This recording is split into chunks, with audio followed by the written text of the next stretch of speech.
राधा नाम बिना अधूरा है श्री कृष्ण का हर काम। राधा नाम जपो तो मिल जाए वृंदावन धाम। प्रेम से बोलिए श्री लाडली सरकार की जय हो। प्रिय भक्तों, आप और आपके समस्त परिवार पर भगवान श्री कृष्ण और राधा रानी की कृपा यूं ही बनी रहे। आज मैं आपको भादो मास की अष्टमी के दिन बरसाने में राधा रानी का जन्मोत्सव बड़े उल्लास से मनाया जाता है। राधा जी को केवल श्री कृष्ण की प्राण प्रिय ही नहीं बल्कि संपूर्ण ब्रह्मांड की आध्यात्मिक शक्ति, करुणा और प्रेम की अधिष्ठात्री देवी माना जाता है। प्रिय भक्तों, आज हम राधा रानी जी को समर्पित एक दुर्लभ अनोखी कथा का श्रवण करते हैं। एक समय की बात है, एक संत थे, उनके एक बेटा था। वह बेटा निकम्मा और नालायक था। ना ही तो वह भगवान की पूजा करता और ना ही भगवान में ध्यान करता था। वह संत भगवान के पास गए और जाकर कहने लगे, प्रभु, मेरे बेटे का ध्यान आप अपने श्री चरणों में लगा लीजिए।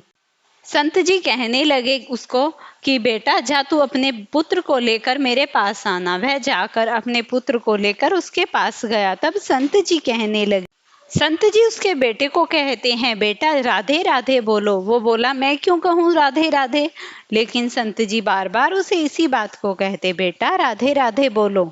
देखो बेटा, अगर तुम राधे राधे नहीं बोलोगे, जब तुम मर जाओगे और यमराज के दूत तुम्हें ले जाएंगे तो वो जाकर तुमसे बोलेंगे कि कभी तुमने भगवान का नाम लिया। और यमराज तुम्हें कहेंगे, तुमने कभी कोई अच्छा काम किया है।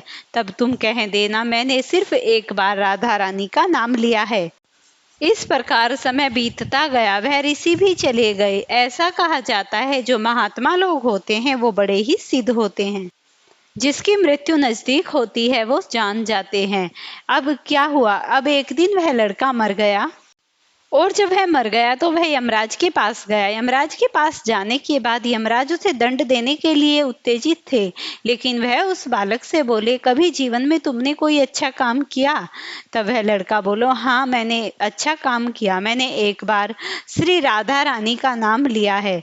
तब यमराज के दिमाग में युक्ति आई कि एक बार नाम लेने से क्या होता है। तो उसने सोचा कि मैं तो इसका निर्णय नहीं कर सकता, चलो इंद्र के पास चलते हैं। फिर वह इंद्र के पास आए। जब इंद्र ने ये सारा वार्तालाप यमराज जी से सुना तो वो झंझट में पड़ गए। उन्होंने कहा कि मैं तो इसका निर्णय नहीं कर सकता, चलो ब्रह्मा जी के पास चलते हैं। फिर तीनों ब्रह्मा जी के पास गए। ब्रह्मा जी को जाकर आदर से प्रणाम किया और कहा कि ब्रह्मा जी, अब आप ही बता दीजिए, एक बार राधा नाम लेने की महिमा क्या है। ब्रह्मा जी को इस पर भी कोई युक्ति समझ नहीं आई। उन्होंने कहा कि आप इसके लिए शिव जी के पास जाइए। अब सभी शिव जी के पास चले। शिव जी ने देखा, ब्रह्मा जी, इंद्र सभी मेरे पास ऐसा क्या करने आ रहे हैं, यमराज जी भी साथ में हैं। जब शिव जी को भी ये युक्ति समझ नहीं आई तो उन्होंने स्वयं विष्णु भगवान की ओर इशारा कर दिया। फिर पालकी में उस बालक को बैठा रखा है और उस पालकी को शिव, इंद्र, ब्रह्मा जी और खुद यमराज सभी उठाकर विष्णु जी के पास पहुंच गए और जाकर विष्णु जी से कहने लगे, हे प्रभु, राधा नाम एक बार लेने से उसकी महिमा क्या है। फिर भगवान विष्णु कहते हैं कि एक बार राधा नाम की महिमा और इससे ज्यादा क्या होगी, जो स्वयं तुम्हें देवराज इंद्र, स्वयं ब्रह्मा जी, स्वयं भगवान शिव और यहाँ तक कि देवराज इंद्र भी तुम्हें उठा कर लाए हैं। तो इससे बड़ी महिमा और क्या हो सकती है। तो प्रेम से बोलिए श्री राधा लाडली सरकार की जय हो।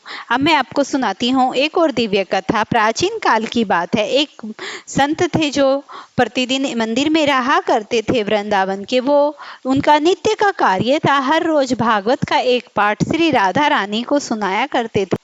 जब महंत जी का ये कार्य हो ही गया था, वे हर रोज श्री कृष्ण को एक पाठ सुनाया करते थे। तो एक दिन पढ़ते पढ़ते भागवत को उन्हें दिखाई देना बंद हो गया।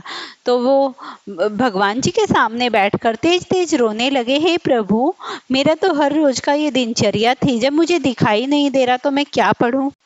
तो इस प्रकार महंत बाबा ने पूरा दिन कुछ नहीं खाया, बस रोते रोते ऐसे ही शाम बीत गई। तो वहां एक छोटा सा दिव्य स्वरूपी बालक आया और आकर कहने लगे, बाबा क्यों रो रहे हो, क्या आपके आंख नहीं है।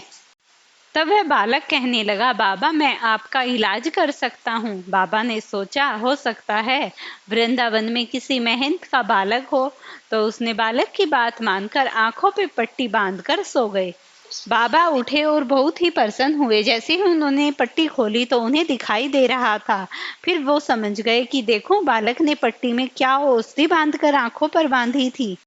जैसे ही बाबा ने उस पट्टी को खोला तो उस पर राधा नाम लिखा था।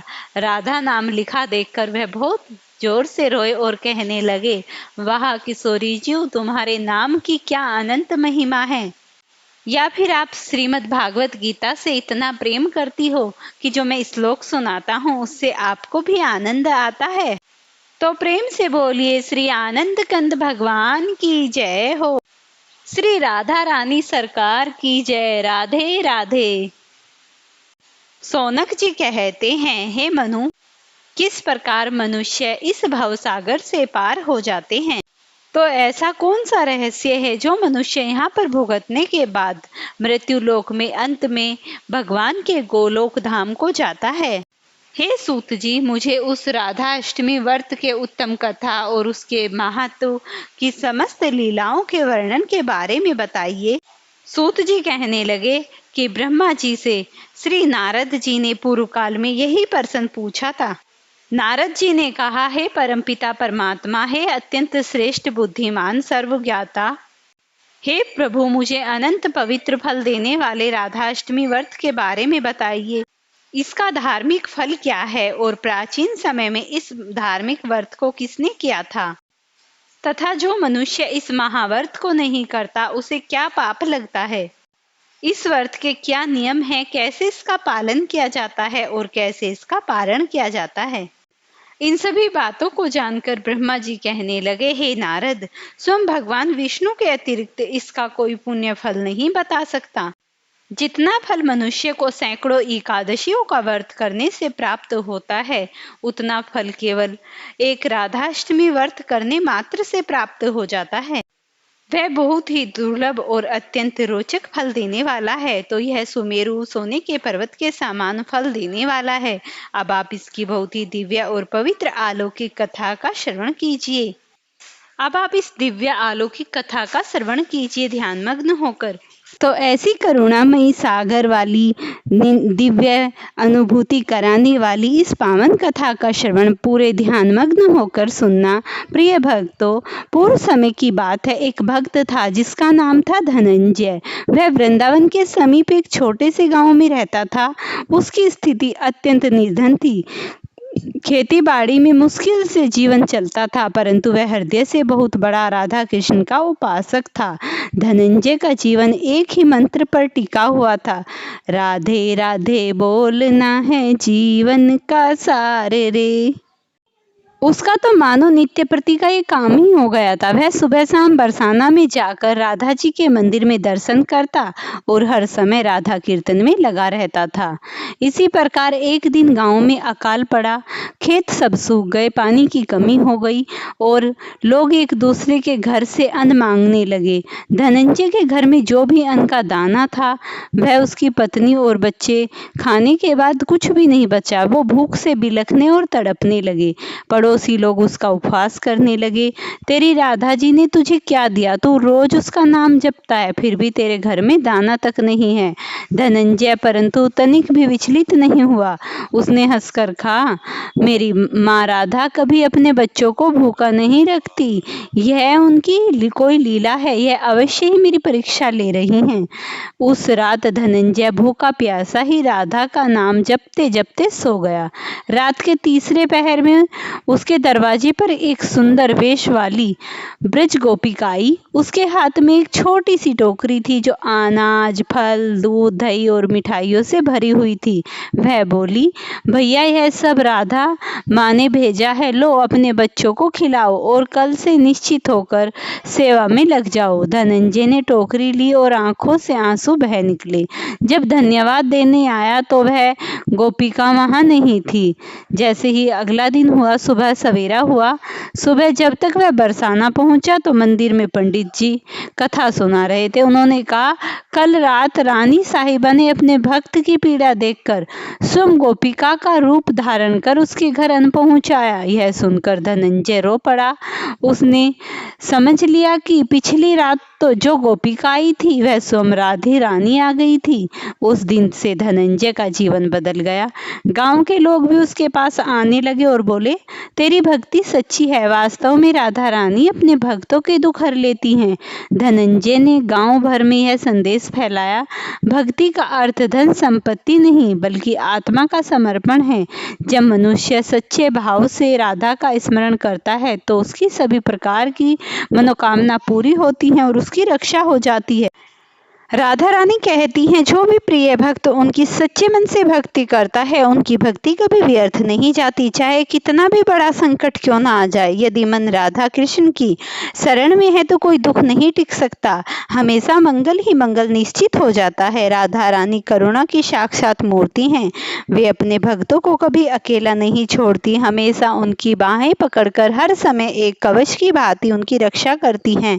इसीलिए प्रिय भक्तों, हम सभी को श्री राधा रानी की इस पावन और दिव्य कथा का श्रवण जरूर करना चाहिए राधा अष्टमी के दिन। अब मैं आपको एक और राधा रानी की बहुत ही भव्य और दिव्य कथा का श्रवण कराऊंगी, इसे भी ध्यानमग्न होकर सुनना। श्री ब्रह्मा जी कहते हैं, ब्रह्मवैवर्त पुराण के अनुसार एक समय की बात है जब गोलोक धाम जहाँ श्री कृष्ण अपने नित्य विरह करते हैं वहीं राधा रानी भी श्री कृष्ण के साथ निवास करती थी।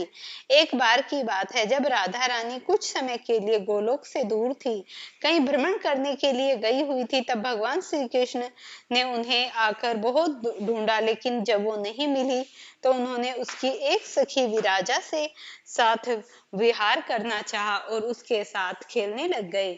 जब राधा जी को इस बात का समाचार मिला तो वे अत्यंत क्रोधित हो उठी और तत्काल श्री कृष्ण के पास पहुंचकर उनसे कठोर वचन कहने लगी। राधा रानी का यह रूप देखकर श्री कृष्ण परम मित्र सुदामा को बहुत दुख हुआ। उन्होंने सोचा कि राधा जी ने प्रभु श्री कृष्ण से अनुचित व्यवहार किया है, इसी कारण क्रोधवश सुदामा ने राधा जी को श्राप दिया, हे देवी, आपको अपने दिव्य धाम गोलोक को छोड़कर पृथ्वीलोक पर जन्म लेना पड़ेगा। यह सुनकर राधा रानी और भी क्रोधित हुई। उन्होंने प्रतिशोध में सुदामा जी को भी श्राप दे दिया, हे सुदामा, तुम भी राक्षस कुल में जन्म लोगे और वहां अपने कर्मों के कारण अत्यंत दुखद मृत्यु को प्राप्त होगे। राधा जी के श्राप के फलस्वरूप सुदामा का जन्म शंखचूड़ राक्षस के घर में हुआ। यही शंखचूड़ भगवान विष्णु का अनन्य भक्त था, जिसके बाद भगवान शिव ने युद्ध में पराजित किया। उधर जब राधा जी क्रोधावस्था में पहुंची तब उनकी सखी विरजा एक दृश्य देखकर अत्यंत व्यवस्थित हुई और वहां से चली गई। वे जाकर नदी के रूप में परिवर्तित हो गई थी। प्रिय भक्तों, अगर आपको ये पावन दुर्लभ कथा पसंद आई हो तो इसे लाइक और शेयर करना, चैनल पर नए हैं तो चैनल को जरूर सब्सक्राइब करना।